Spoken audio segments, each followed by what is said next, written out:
Chegou a hora no Jornal da Rede Alesp desta quarta-feira. Vamos com muita informação no nosso giro de repórteres, os repórteres da Rede Alesp mobilizados para trazer informação via Skype. Bom dia, Jeremias. Seja bem-vindo ao Jornal da Rede Alesp. Opa, Gerê, tudo bem? Opa, bom dia, Melissa. Bom dia, Lucas. Estão me ouvindo, né? Ouvindo perfeitamente, o plenário foi até altas horas da noite. O senhor acompanhou tudo, traga aí as informações para o telespectador ligado na Rede Alesp. Eu acompanhei tudo, Guga, e também com uma alta audiência nas nossas redes sociais. A Melissa, que também sempre não me deixa dormir antes de ter todas as informações aí do plenário, a gente vai trocando figurinha, não é, Melissa? Você pôde acompanhar aí uma noite bem agitada. O plenário discutiu o projeto de lei 529 de 2020, que é o projeto que vem sendo chamado aí de reforma administrativa e tributária no estado de São Paulo, né? Foram mais de 10 oradores na tribuna, um projeto que enfrentou muita oposição, né?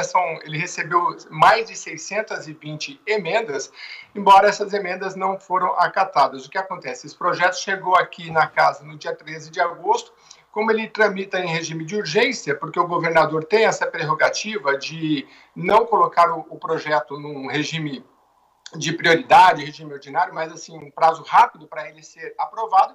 Então, se fosse um projeto em regime comum, né, ordinário, ele levaria vários meses para ser discutido nas comissões de finanças, orçamento, na Comissão de Constituição e Justiça, mas não foi o que aconteceu. Algumas dessas comissões sequer deram quórum, enfim, mas foi colocado, então, um relator especial, que está também no regimento, e esse relator especial ele é como se fizesse o papel de todas essas comissões. Ele faz um relatório e apresenta, e o projeto ficou pronto para ser votado. Bom, esse projeto trata do enxugamento aí da estrutura administrativa no estado de São Paulo, realocação de recursos financeiros, ele trata aí de alguns tributos, ICMS, IPVA, ITCMD, e talvez o mais polêmico dos temas é a extinção de 10 empresas, né, que são chamadas entidades descentralizadas, né? Acho que a Melissa acompanhou vários aí, inclusive tivemos debates e várias dessas empresas participaram do jornal, acho, né, Melissa? Sim, com certeza, Jeremias. Várias participaram, colocaram as suas posições aqui no jornal conosco, né, interagiram para que a gente conhecesse, né, as autarquias e as empresas, as instituições de um outro ângulo. Exatamente. E aí o que acontece? Umas dessas, são várias, né? A própria CDHU, por exemplo, né, que é a Companhia de Desenvolvimento de Habitação Urbana, ela é ligada à Secretaria de Habitação. É uma das que estão aí no rol destas 10 para ser extinta, né? Ela é uma empresa que faz o fomento da habitação popular, né? Também o Ococentro, que é um hospital, esse foi muito defendido pela deputada Janaína Pascoal, do PSL, para que não seja extinto, principalmente por conta das próteses que o Oncocentro faz para as pessoas que têm câncer, né? Então, de um modo geral, o que a oposição diz? Por exemplo, a deputada Alessi Brandão, do PCdoB, ela coordena a Frente Parlamentar sobre privatização em defesa do patrimônio e dos serviços públicos de qualidade. Ela disse, olha, política social não é para dar lucro, é algo relacionado ao bem-viver da população, né? É nesse sentido que a oposição diz que não podem ser extintas muitas dessas empresas, por exemplo, a Fundação para o Remédio Popular também, principalmente em tempos de pandemia, que isso é uma questão social e que o governo tem que bancar. Por outro lado, quem defende... Pois não, Melissa? Não, pode continuar, Jeremias. Então, e por outro lado, quem fez...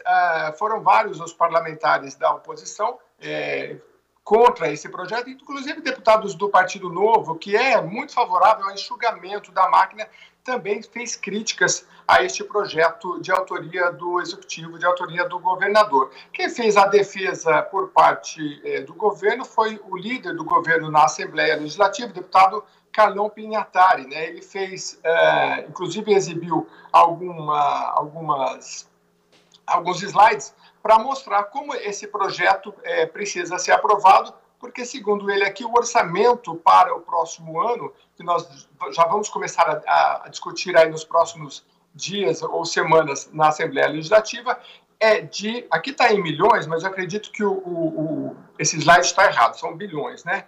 214 bilhões 997 milhões é o orçamento, a receita prevista para 2021.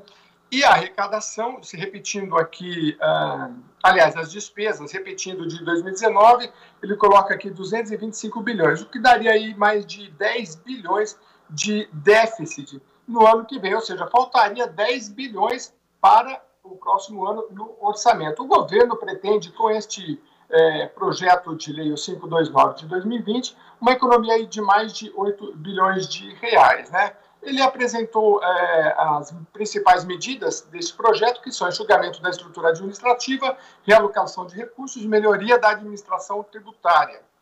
Falou sobre a situação fiscal do estado de São Paulo e comentou algumas das medidas em relação, por exemplo, à Fundação para o Remédio Popular, né, que ele disse, olha, é uma fundação que hoje custa para o estado 90 milhões de reais por ano, e dá um retorno de 35 milhões de reais. Então, ela tem que ser extinto. E assim, também sobre o Ococentro, que o próprio projeto do governo diz que já existem outras entidades, como o Instituto do Câncer, que abarcou essa questão das pesquisas que o Oncocentro faz, então ele poderia ser extinto. O Parque Zoológico de São Paulo também, inclusive, foi fonte de audiência, de sessão solene na Assembleia Legislativa. Todos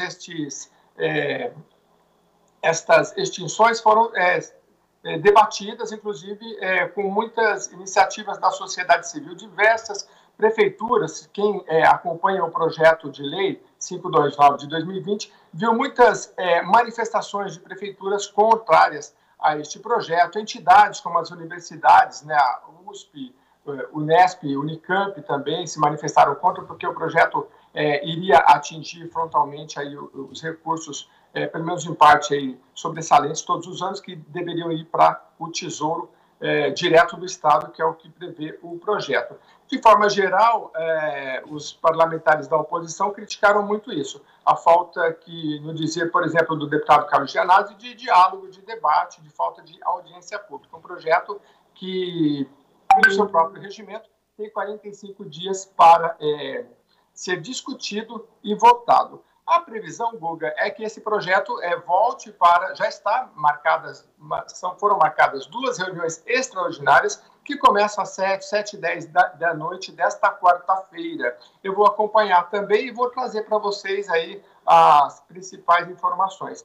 Ele já teve 6 horas de discussão, são 6 horas de debate, mas tem também a palavra das lideranças, né? Cada líder pode falar aí por 10 minutos. Não foi possível que todos os inscritos para falar sobre o projeto pudessem falar na noite desta terça-feira, portanto, o debate continua nesta quarta-feira. Encerrado este momento de fala dos parlamentares e das lideranças, aí sim ele vai ser colocado em votação, que deve ser colocado aí o substitutivo apresentado neste parecer do deputado Alex de Madureira, do PSD, que ontem defendeu bastante o projeto, dizendo que é preciso pensar no orçamento do ano que vem, aí tendo em vista principalmente as questões da pandemia, etc. Essas informações que eu tenho para hoje, e também, se ainda tiver tempo, não sei se tenho...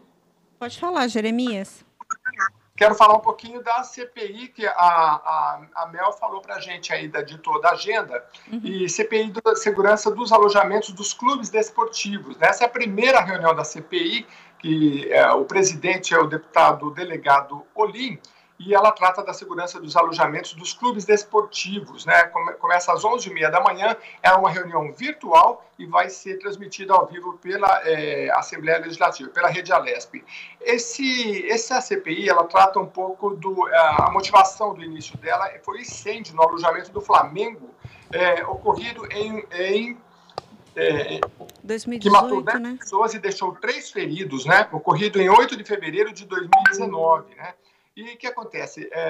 Foi, então, instaurada essa CPI para fazer a verificação desses alojamentos nos times paulistas também, né? Haverá uma convocação aí relacionada ao time do Corinthians, enfim, é uma explicação que estas entidades devem trazer para que possam ser esclarecidos como é que estão esses alojamentos, né? Foi um caso muito trágico, talvez vocês se lembram, que aconteceu no Rio de Janeiro, e no chamado, conhecido Ninho do Urubu, né? Bairro Carioca da Vargem Grande, zona oeste do Rio de Janeiro. E agora, uma repercussão aqui, claro que demorou um pouco, porque nós tivemos aí a pandemia, muitas das comissões ficaram paralisadas, mas agora é um trabalho que retorna e a gente vai acompanhar. Olha, dentre estes requerimentos está todos do presidente, deputado delegado Olim, a prorrogação por mais 60 dias desta CPI,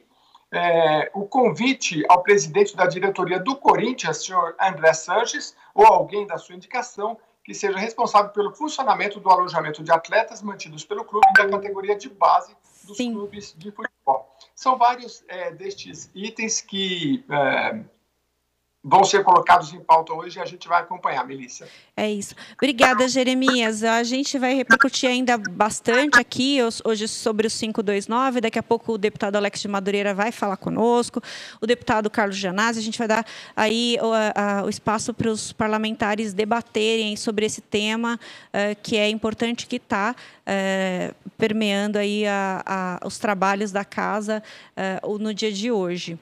Valeu, Jeremias. Até a próxima. Obrigado, Guga. Até mais.